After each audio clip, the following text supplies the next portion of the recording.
बिस्मिल्लाहिर्रहमानिर्रहीम। अस्सलाम वालेकुम माय डियर स्टूडेंट। उम्मीद है आप खैरियत से होंगे। आज का जो स्टूडेंट हमारा टॉपिक है वो है DNA, D oxy nucleic acid. Nucleic acid की दो टाइप्स हैं, एक डीएनए और आरएनए। मैंने स्टूडेंट ये लास्ट लेक्चर में आपको बताया था कि ये जो टाइप्स हैं न्यूक्लिक एसिड की, ये हैं इसकी जो पेंटोज शुगर है उसकी बिना पे। अगर एक ऑक्सीजन जो है कार्बन नंबर 2 पे वो शॉर्ट हो तो वो बन जाता है D oxy ribose. D oxy का मतलब कि एक ऑक्सीजन जो है वो कम है, किसमें? पेंटोज शुगर, राइबोज शुगर के अंदर। किसके अंदर? डीएनए के अंदर। यानी कि ये बना होता है आप पहले के डी ऑक्सी राइबो न्यूक्लियोटाइड से, और आरएनए जो था वो बना हुआ था राइबो न्यूक्लियोटाइड से। हमने ये शॉर्ट क्वेश्चन डिस्कस भी किया था, इसमें फर्क भी पड़ा था कि what is the difference between ribo nucleotide and D oxy ribo nucleotide. इसके बाद स्टूडेंट आज के लेक्चर में हम डिस्कस करेंगे कि इसकी कंपोजिशन क्या होती है, ठीक है। इसके बाद हम स्टूडेंट डिस्कस करेंगे कि पॉलीन्यूक्लियोटाइड से क्या मुराद है, किस तरह डाई न्यूक्लियोटाइड, ट्राई न्यूक्लियोटाइड, ये हम लास्ट लेक्चर के अंदर भी डिस्कस कर चुके हैं। आज फिर थोड़ा सा इसको डिस्कस करेंगे।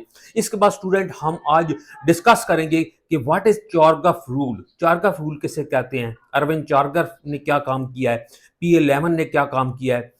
और इसके बाद जो सबसे अहम टॉपिक है स्टूडेंट, जो अक्सर औकात ये रिपीट होता रहता है, अपना long question, Watson and Crick model. Watson and Crick model को डिस्कस करेंगे। फिर हम आज के लेक्चर में स्टूडेंट डिस्कस करेंगे amount of DNA in species, different species. Different species की लासे ये फिक्स होता है, ठीक है। ऑलमोस्ट इसकी मुख्तलिफ स्पीशी की लासे मुख्तलिफ यानी कि ये पाई जाती है। यानी कि मुख्तलिफ स्पीशी में क्योंकि क्रोमोसोम की तादाद मुख्तलिफ होती है, और इस तरह chromosome, DNA is a part of chromosome, तो फिर उनमें डीएनए की जो अमाउंट है वो भी मुख्तलिफ होती है।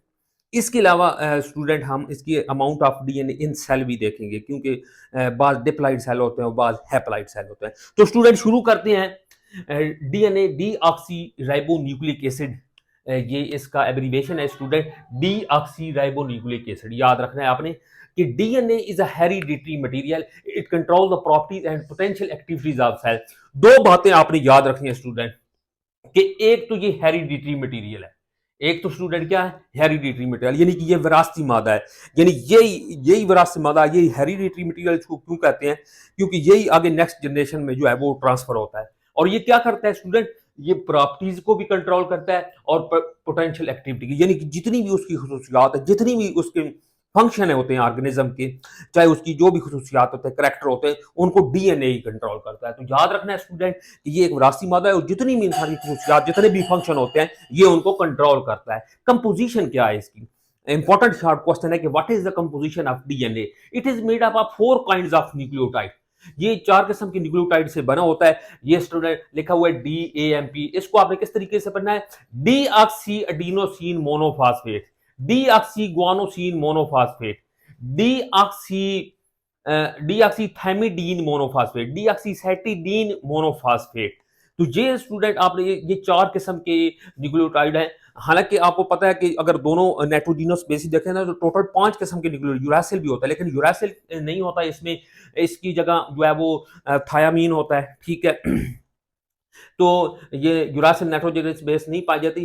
तो ये याद रखना है कि डीएनए के अंदर कितनी किस्म के न्यूक्लियोटाइड है स्टूडेंट, 4 किस्म के न्यूक्लियोटाइड। कितनी किस्म में? 4 किस्म। ये नहीं कहना स्टूडेंट कि 4 न्यूक्लियोटाइड से मिलकर बना होता है, ये गलत होगा।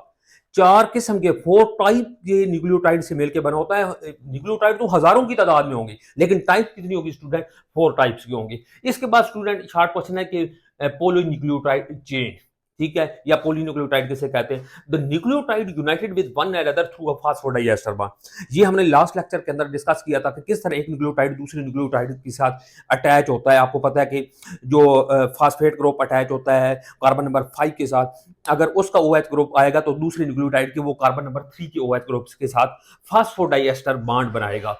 तो phosphodiester bond in specific secure to form long chain, एक लॉन्ग चेन बनती है स्टूडेंट, जिससे पॉलीन्यूक्लियोटाइड चेन, यानी एक न्यूक्लियोटाइड मिला, फिर दूसरा, फिर डाइन्यूक्लियोटाइड, ट्राइन्यूक्लियोटाइड, टेट्रा, और जब बहुत ज्यादा न्यूक्लियोटाइड आपस में मिल जाते हैं तो उसे पॉलीन्यूक्लियोटाइड कहता है। जिस तरह नीचे लिखा भी हुआ है कि 2 न्यूक्लियोटाइड आपस में मिलेंगे तो डाइन्यूक्लियोटाइड मिलेगा, और अगर 3 मिलेंगे तो ट्राइन्यूक्लियोटाइड मिलेगा। और जो डाइन्यूक्लियोटाइड की एग्जांपल भी स्टूडेंट लिखी हुई है NAD, ये हमने लास्ट लेक्चर के अंदर डिस्कस भी किया था इसको, इसकी स्ट्रक्चर भी बनाई थी। Nicotinamide adenine dinucleotide is example of dinucleotide, और ये कोएंजाइम है और सेल के अंदर जो रिडॉक्स रिएक्शन में हिस्सा लेता है। ये चीज हम ऑलरेडी लेक्चर में अंदर लास्ट लेक्चर के अंदर डिस्कस कर चुके हैं स्टूडेंट।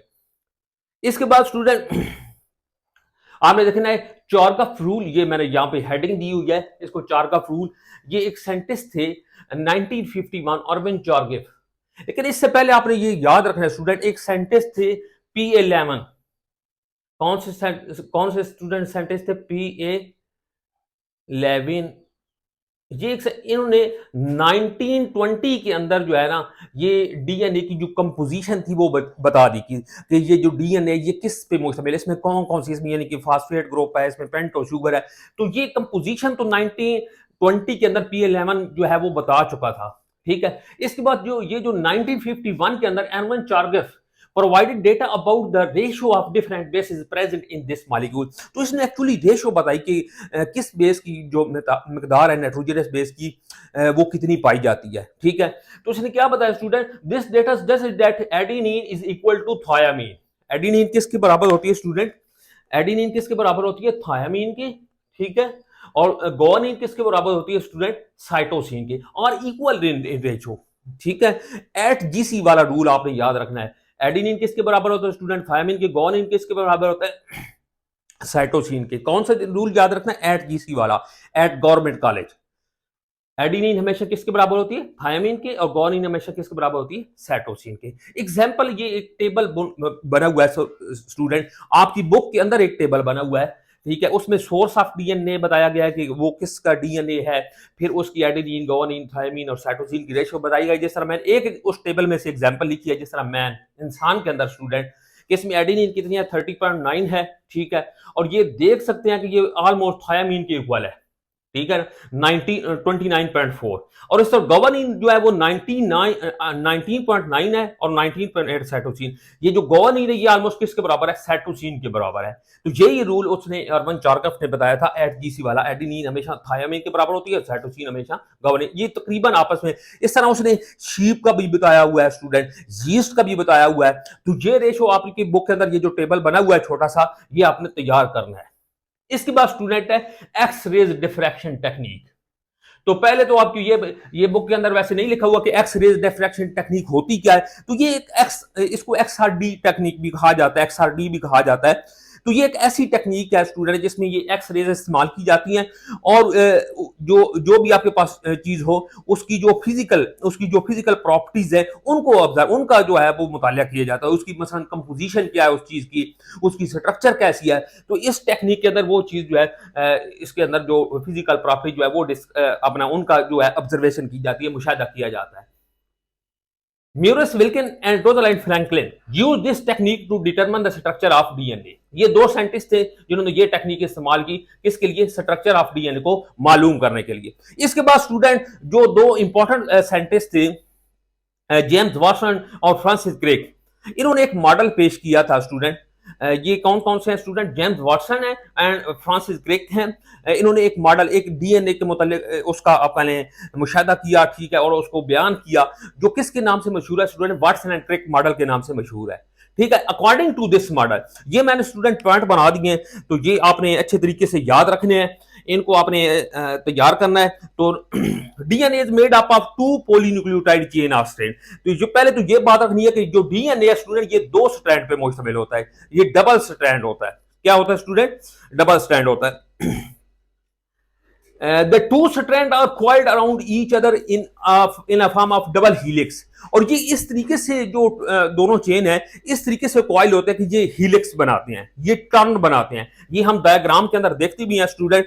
इसके बाद coiling of 2 strand is opposite, they are coiled antiparallel to each other. 2 chain are held together by a weak bond. जो दोनों चेन हेल्ड होती हैं वो वीक बॉन्ड के जरिए हेल्ड होती हैं, हाइड्रोजन बॉन्ड के जरिए हेल्ड होती हैं। इसके बाद स्टूडेंट ये लिखा हुआ है, adenine is always opposite to thymine and guanine is always equal to, guanine जो है वो हमेशा अपोजिट होती है साइटोसिन की, और opposite to each other. These are 2 hydrogen bond between the adenine and thiamine pair and the 3 hydrogen are between the guanine and cytosine. तो ये आप डायग्राम से आ जाए तो ये बातें स्टूडेंट आपको समझ ज्यादा पॉइंट समझ आ जाएंगे। पहला पॉइंट ही ये लिखा हुआ है स्टूडेंट, ये आपको डायग्राम नजर आ रही है कि ये स्ट्रैंड जो होते हैं ये दो होते हैं। ये जो डीएनए है ये कितने स्ट्रैंड होते हैं? 2 स्ट्रैंड होते हैं, ठीक है। और ये कॉइल होते हैं, ये आपको इस तरीके से नजर आ रही है, कॉइल हुए हैं, ये इस तरीके से कॉइल हुए हैं और ये हेलिक्स बना रहे हैं। ये क्या बना रहे हैं स्टूडेंट? ये कॉइल हो गए आप इस तरीके से कि ये हेलिक्स बनाते हैं और ये 2 स्ट्रैंड है, ये डबल स्ट्रैंड है। और फिर क्या लिखा हुआ है कि ये अपोजिट है, ये एंटी पैरेलल है। एंटी पैरेलल से मुराद क्या है? अब ये स्टैंड आपको स्टूडेंट नजर आ रहा होगा कि इसका जो स्टैंड का ये जो 5 प्राइम है, इसका 5 एंड है स्टूडेंट, और इसी स्टैंड का ये देखें, ये नीचे जो है ये क्या है?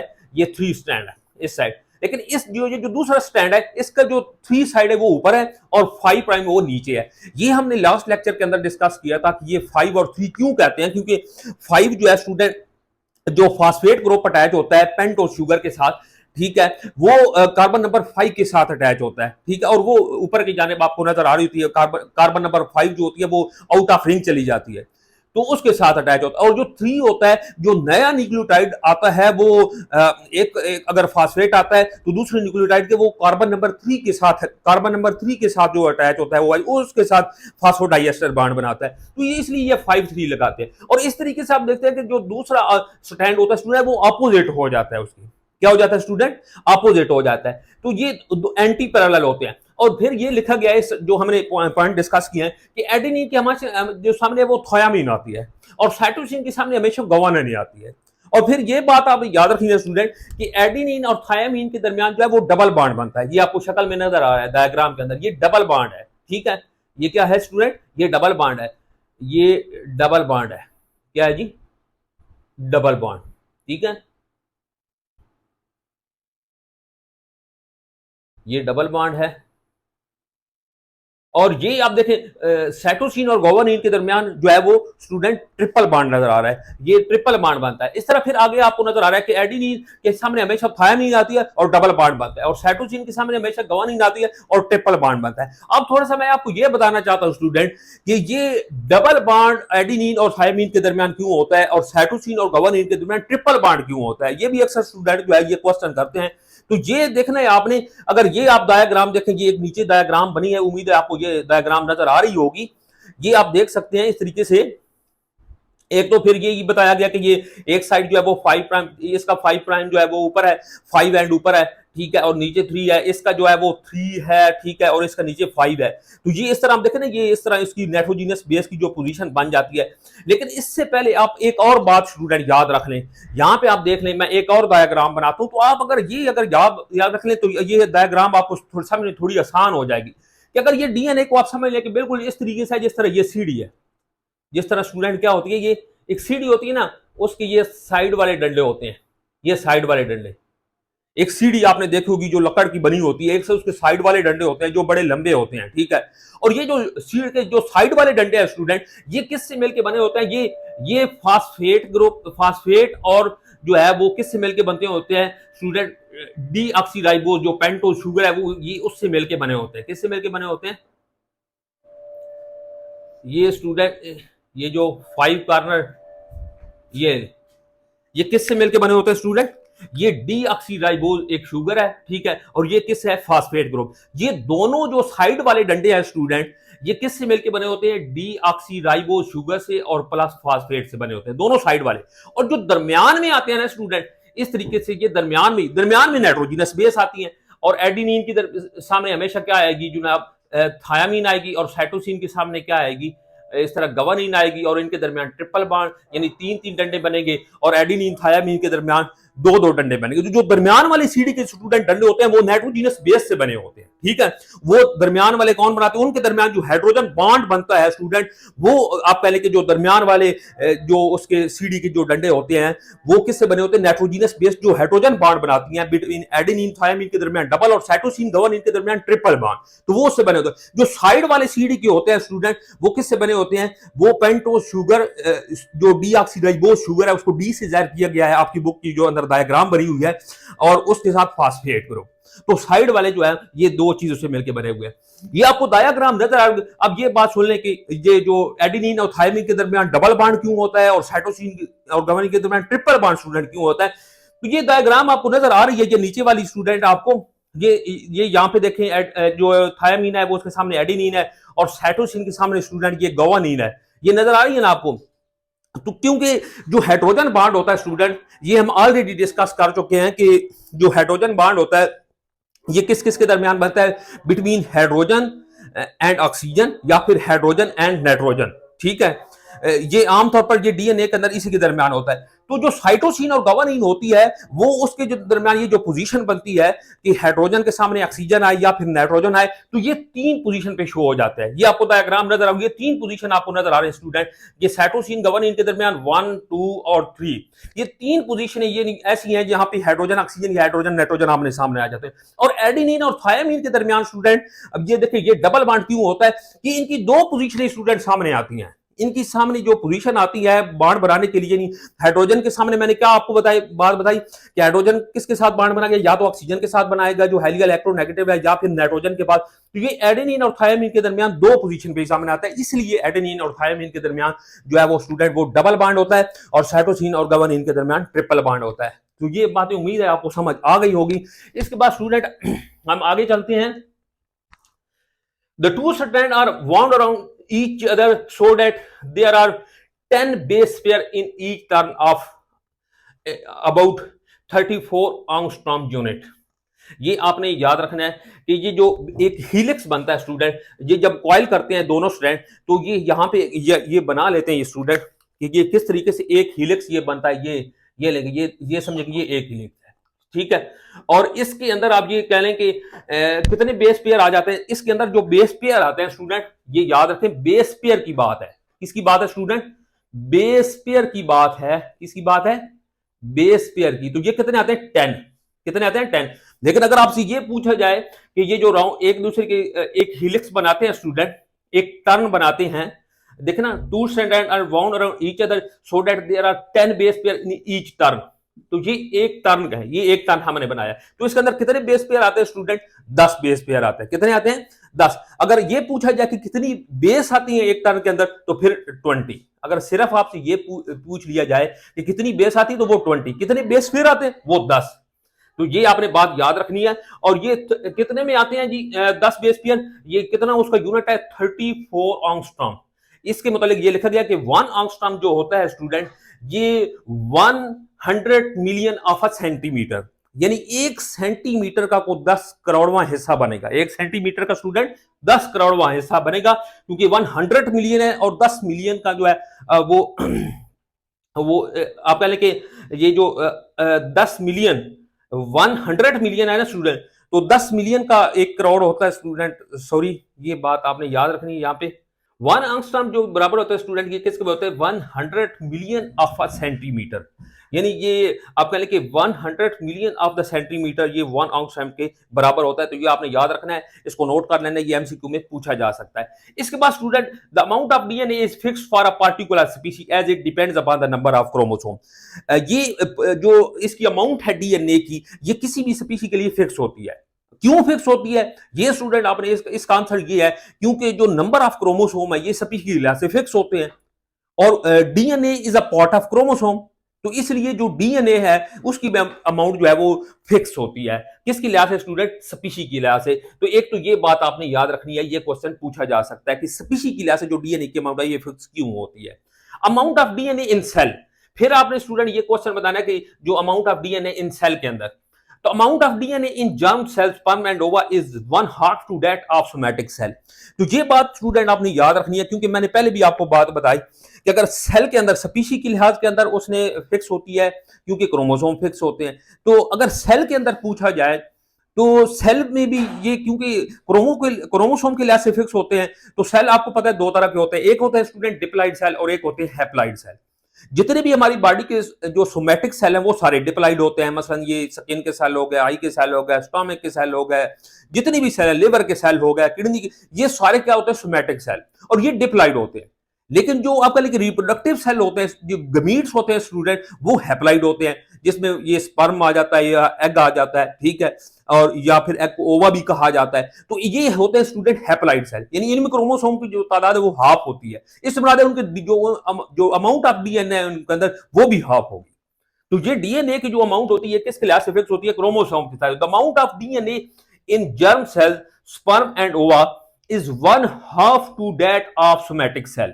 One half to that of, यानी सोमैटिक सेल के लिहाज से स्टूडेंट हाफ होती है। अमाउंट ऑफ डीएनए ये लिखा गया है, ये टेबल बना हुआ है आपकी बुक के अंदर, ये नीचे आपको नजर आ रहा होगा ये टेबल कि अमाउंट ऑफ डीएनए न्यूक्लियस, क्योंकि जो डीएनए ये न्यूक्लियस के अंदर ही पाया जाता है इन पीकोग्राम। किसके अंदर? ये पीकोग्राम। और 1 पिकोग्राम जो स्टूडेंट होता है, 1 पिकोग्राम जो होता है ना स्टूडेंट, 1 पिकोग्राम ये किसके बराबर होता है? 1 मल्टीप्लाई 10⁻⁻12 ग्राम के। तो ये बात याद रखनी है कि 1 पिकोग्राम किसके बराबर होता है? 1 मल्टीप्लाई 10⁻12 ग्राम के बराबर होता है। और ये जो अमाउंट ऑफ डीएनए ली गई है ये पिकोग्राम के अंदर ली गई। और ये एक टेबल बनाया गया है ये टाइप्स ऑफ सेल के हिसाब से। और ये एक चिकन लिया गया स्टूडेंट, जो कि आपका एक बर्ड्स है, और एक कार्प है, ये एक छोटी सी फिश का नाम है स्टूडेंट। तो यहां पे देखें रेड ब्लड सेल लिया गया है कि इसमें 2.3 होता है और इसमें 3.3 होता है, ठीक है, ये पिकोग्राम के अंदर मेजर किया गया है। और लेबर सेल, इस तरह किडनी सेल, ये आप देख सकते हैं कि दोनों ऑलमोस्ट जो है ये स्पीशी की लिहाज से जो फिक्स है, ठीक है, तकरीबन एक जैसी अमाउंट में पाई जाती है। लेकिन आप ये अगर इन दोनों के स्पर्म सेल देखेंगे ना स्टूडेंट, क्योंकि स्पर्म सेल क्या होते हैं स्टूडेंट, मैंने आपको बताया कि वो हैप्लॉइड होते हैं, तो इनके अंदर ये देखें ये 1.3 ये तकरीबन इसका हाफ बनती है। और इस तरह ये 3.3 का तकरीबन हाफ जो बनता है वो स्टूडेंट 1.6 बनता है। तो क्यों होता है ऐसा? क्योंकि ये जो स्पर्म सेल है स्टूडेंट, ये क्या होते हैं स्टूडेंट, ये याद रखना है, स्पर्म सेल जो होते हैं हैप्लॉइड होते हैं। और हैप्लॉइड के अंदर स्टूडेंट जो क्रोमोसोम की तादाद होती है वो हाफ होती है, इसलिए डीएनए भी तकरीबन हाफ होता है। तो स्टूडेंट उम्मीद है ये लेक्चर आपको समझ आ गया होगा। आज के लिए इतना ही। अल्लाह हाफिज।